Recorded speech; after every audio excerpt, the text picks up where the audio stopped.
The medical bay of the orbital station hummed with the sterile efficiency that characterized most galactic healthcare facilities. Commander Vexala of the Centauri Defense Fleet stood outside the entrance, her four-fingered hand trembling against the cool metal doorframe. Inside, the alien physicians had already declared her case. Beyond their expertise, the wound itself was not visible to casual observers. It lay hidden beneath the iridescent scales that covered her lower abdomen, a region that among her people carried profound cultural significance. To expose it meant shame. To leave it untreated meant death. 3 cycles had passed since the battle at the Kepler Belt. 3 cycles since the enemy weapon had pierced her armor with a precision that seemed almost malicious. The energy discharge had burned through protective plating and biological shielding alike, leaving destruction in its wake that festered despite every conventional treatment the Centauri Medical Corps could offer. Now, standing before the human medical wing, Vexala faced a choice that violated every instinct her culture had instilled in her since hatching. Humans were the newcomers to galactic society, barely 2 generations removed from their first contact. Their medicine was considered primitive by most standards, relying on crude interventions where elegant Centauri nanotechnology would suffice. Yet the station commander had been insistent. "Dr. Hayes is your only option," he had said, his translator rendering his words in flat, emotionless tones. "The wound is deteriorating. Another cycle, maybe 2, and it spreads to your reproductive core." Vexala had seen the scans. She knew he spoke truth. The door opened automatically as she approached, revealing a space that immediately struck her as chaotic compared to Centauri medical facilities. Equipment of varying ages and origins crowded the walls. The lighting was warmer, almost orange-tinted.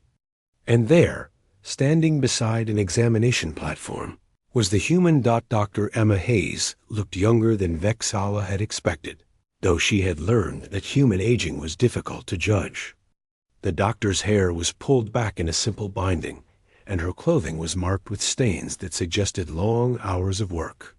When she looked up, her eyes showed neither the cold efficiency of a Centauri physician, nor the dismissive superiority of a Valderan healer. Instead, Vexala saw something that took her a moment to identify: compassion. "Commander Vexala," the doctor said, her voice carrying a warmth that the translator somehow managed to preserve. "Thank you for coming. I know this must be difficult." The Centauri officer's throat sac tightened with emotion she fought to suppress. "The station commander said you could help. I'm going to try." Hayes gestured to the examination platform. "Before we begin, I need you to understand something. I've reviewed your medical files and consulted with specialists on Earth. The location of your wound corresponds to an area that, in human terms, would be considered deeply private. I want you to know that everything that happens in this room is confidential. No one else needs to know the details unless you choose to share them." Vexala had not expected this acknowledgement. Most alien physicians treated Centauri physiology as merely another biological system to catalog and repair, showing no recognition of the cultural dimensions that made such injuries catastrophic beyond their physical damage. "You understand what this means to my people," she said, the words emerging as barely more than a whisper. Hayes nodded slowly. "I've been reading about Centauri culture. The lower abdomen is tied to concepts of honor, fertility, and personal dignity. Exposing it to others is considered a profound violation of self. Am I understanding correctly?" "Yes." Vexala felt something loosen in her chest. "Among my people, such exposure would mean exile. Even my bondmate has never seen this part of my body directly." The doctor moved closer, her movements careful and non-threatening. "In human culture, we have similar concepts about different parts of our bodies. We understand privacy, dignity, and the vulnerability that comes with medical treatment. I promise you, Commander, I will treat you with the respect you deserve." Vexala climbed onto the platform, her movements stiff with apprehension. Hayes dimmed the lights slightly and positioned privacy screens around the examination area, creating a space that felt somehow safer than the exposed medical bays she was accustomed to. "I'm going to need to see the wound," Hayes said softly.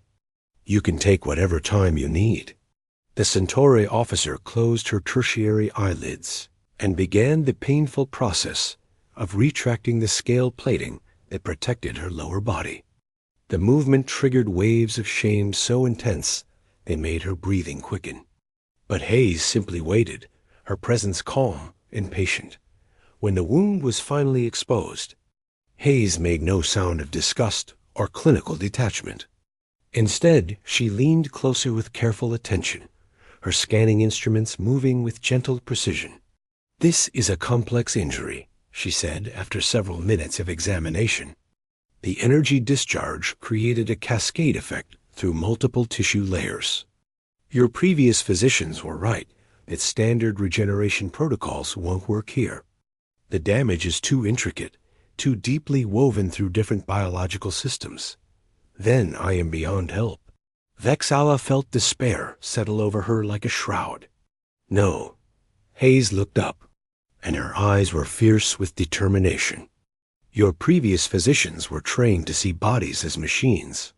Replace the damaged parts, reboot the systems, move on to the next patient. But human medicine evolved differently. We learned to work with the body's own healing capacity, to support rather than replace." The doctor pulled up holographic displays showing cellular structures and energy pathways that Vexala barely understood. "The wound isn't just physical. The energy discharge disrupted your bioelectric field in this region. That's why it keeps deteriorating. Your body can't remember how to be whole here anymore."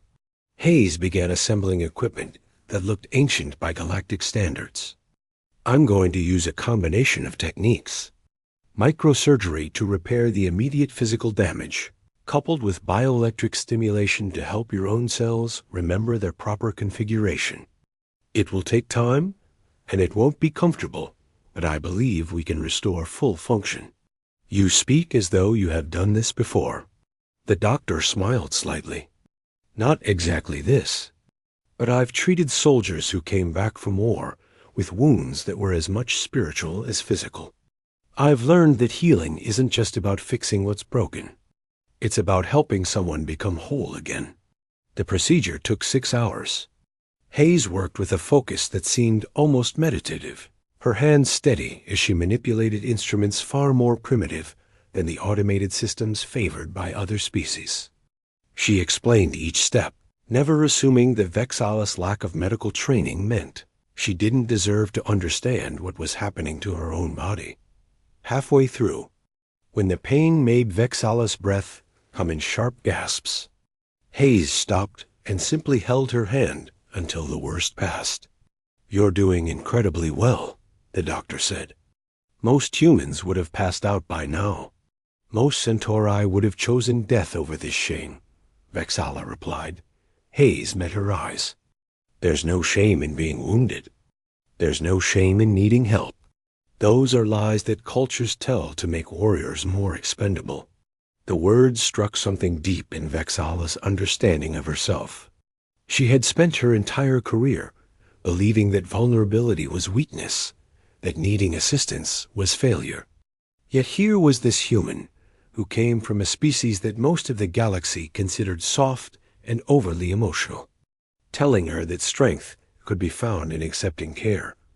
When the procedure finally ended, Hayes applied the final dressing and helped Vexala's scales settle back into their protective configuration. The relief was immediate. For the first time in 3 cycles, the constant burning pain had diminished a manageable ache. "You'll need to come back for follow-up treatments," Hayes explained, cleaning her instruments with the same careful attention she had shown throughout. "The bioelectric stimulation needs to be repeated in regular intervals to reinforce the healing pattern. But the worst is behind you." Vexala sat up slowly, testing the limits of her restored mobility. "Why did you choose this path?" Human physicians could make far more credits working with wealthier species on core worlds. Hayes shrugged, a gesture that the translator interpreted as casual dismissal, but that Vexala was learning to read as something more nuanced. I didn't become a doctor for credits. I became a doctor because I believe everyone deserves to be treated with dignity, regardless of what species they belong to or what kind of injury they're suffering from. The galaxy does not often reward such idealism. Maybe not. Hayes smiled again, and this time there was sadness in it. But someone has to remember that patients are people, not just problems to be solved. Your previous physicians saw a wound in a difficult location and decided it was too complicated to bother with. I see a person who deserves to heal. Over the following weeks, Vexala returned for her treatments. Each session brought physical improvement, but also something less tangible. Hayes never rushed, never treated the Centauri commander as just another case file. She asked about Vexala's life, her fleet service, her hopes for the future. She shared stories from Earth, tales of human resilience that resonated with Vexala's own experiences. On the final treatment session, Hayes pronounced the wound fully healed.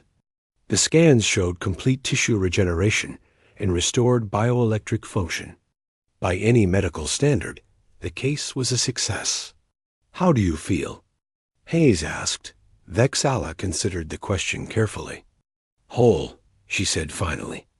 "Not just physically, but in ways I did not realize I was broken." The doctor nodded with understanding. "Trauma does that. It fractures us in dimensions we don't have words for. Healing means addressing all of those fractures, not just the ones we can see on scans." Before leaving the medical bay for the last time, Vexala did something she had never done before. She reached out and clasped Hayes' hand in the human gesture of respect and gratitude. "You gave me more than medical treatment," she said. "You gave me back my dignity. My people have no adequate words to express what that means." Hayes squeezed her hand gently. "Your people might not, but I think you just found them. Take care of yourself, Commander. And remember, asking for help isn't weakness. It's wisdom." Vexala left the human medical wing with her scales gleaming under the station lights, her gait steady and strong. Behind her, Dr. Emma Hayes returned to her cluttered medical bay, ready for whatever patient needed her next dot in the vastness of galactic civilization, where advanced technology and ancient prejudices existed side by side. A simple truth had been reaffirmed. Sometimes the most sophisticated healing comes not from superior tools or elegant techniques, but from the willingness to see past the wound to the person who carries it. And in that moment, humanity's gift to the galaxy was not their primitive medicine or their emotional nature, but their stubborn insistence that every being deserved to be treated with compassion. The story of Commander Vexala's healing spread quietly through certain circles, whispered among those who had suffered injuries they were too ashamed to reveal. More patients began seeking out the human doctor on the orbital station, drawn by reports of her skill and her respect for dignity. Hayes treated them all with the same careful attention, building bridges of trust, one patient at a time. And somewhere in the records of galactic medicine, a new notation began to appear. When conventional wisdom fails, when technology reaches its limits, when the wound runs deeper than scanners can measure, sometimes you need a human touch to make you whole again.